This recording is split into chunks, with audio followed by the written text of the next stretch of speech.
অবৈধ মাফিয়া সরকার কোটা বিরোধী আন্দোলনকারীদেরকে রাজাকার বলে যৌক্তিক আন্দোলন দমন করতে রাতে রাতেই ছাত্রলীগের সন্ত্রাসী সংগঠন দিয়ে কোটা বিরোধী আন্দোলনকারীদের বিরুদ্ধে নৃশংস হামলা চালিয়েছে। এই হামলা সরাসরি শেখ হাসিনা জড়িত। আপনার ঘুমন্ত মনকে সজাগ করলেই বুঝতে পারবেন সব অপকর্মে শেখ হাসিনা জড়িত।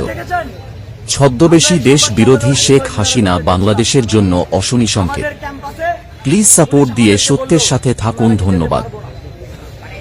আমরা বললাম আমরা রেগুলার স্টুডেন্ট, আমাদের আইডি কার্ড আছে, তিনি তারপরও যেতে দিলেন না। অথচ আমাদের ক্যাম্পাসের ভেতর ওই টোকাইরা ঘুরে বেড়াচ্ছে। আমরা কিন্তু বেশি দিন এটি বরদাস্ত করব না।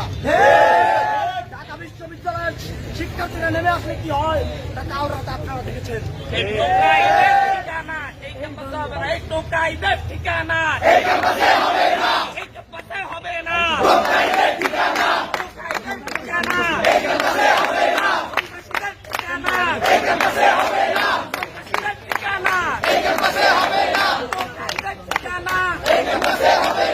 বন্ধুগণ, এই মুহূর্তে আপনাদের সামনে সারা দেশের জন্য আমাদের পরবর্তী কর্মসূচি উদ্যোগ নির্দেশনা দিলেন আমাদের অন্যতম সমন্বয়ক নাহিদ ইসলাম।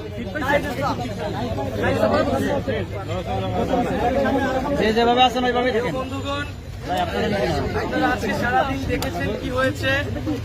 ঢাকা বিশ্ববিদ্যালয়ের ইতিহাসের অন্যতম একটি মর্মান্তিক দিন আজকে ঘটেছে।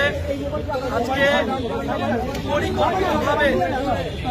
পরিকল্পিতভাবে বহিরাগত ছাত্র এনে এই বৈষম্য বিরোধী ছাত্র আন্দোলনকারীদের উপরে হামলা চালানো হয়েছে। আমাদের নারী শিক্ষার্থীরা আহত হয়েছে।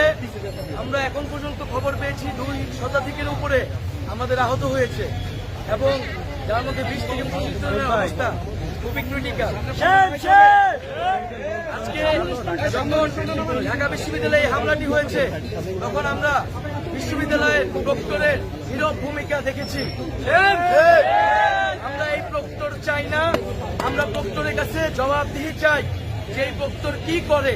যে প্রক্টর থাকতে ক্যাম্পাসে অছাত্ররা এসে বহিরাগতরা এসে শিক্ষার্থীদের উপর হামলা করে এবং শুধু ঢাকা বিশ্ববিদ্যালয় আজকে সারা দেশে বিভিন্ন বিশ্ববিদ্যালয়ে শিক্ষার্থীদের উপরে হামলা করা হয়েছে। আমরা মনে করি এই হামলা পরিকল্পিতভাবে ঘটানো হয়েছে। আমরা গত কয়েকদিন ধরে বলছিলাম যে সরকার, আইন শৃঙ্খলা বাহিনী, সরকার দলীয় ছাত্র সংগঠন পরিকল্পনা করছে এই আন্দোলনকে দমন করার জন্য, সহিংসভাবে এই আন্দোলনকে দমন করার জন্য। কিন্তু আমরা স্পষ্টভাবে বলতে চাই এইভাবে সহিংসভাবে এই আন্দোলনকে দমন করা সম্ভব নয়। এবং আজকে যে আমাদের কর্মসূচি ছিল, প্রধানমন্ত্রীর যে বক্তব্য, শিক্ষার্থীদের প্রতি অপমানসূচক বক্তব্য, সেই বক্তব্যের প্রত্যাহারের দাবিতে কিন্তু আজকে আমাদের কর্মসূচি ছিল।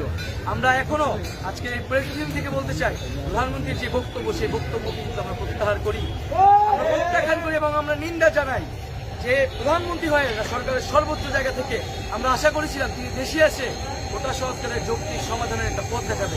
তা না করে তিনি কোটা সংস্কার আন্দোলনকারীদের প্রতি যে কটূক্তি করেছেন, রাজাকারের নাতি বলে ইঙ্গিত করেছেন, এটি নিন্দনীয় এবং এর জন্য তার প্রকাশ্যে ছাত্র সমাজের কাছে দুঃখ প্রকাশ করা উচিত। আমি নই, তুমি নও, আমি নই, তুমি নও।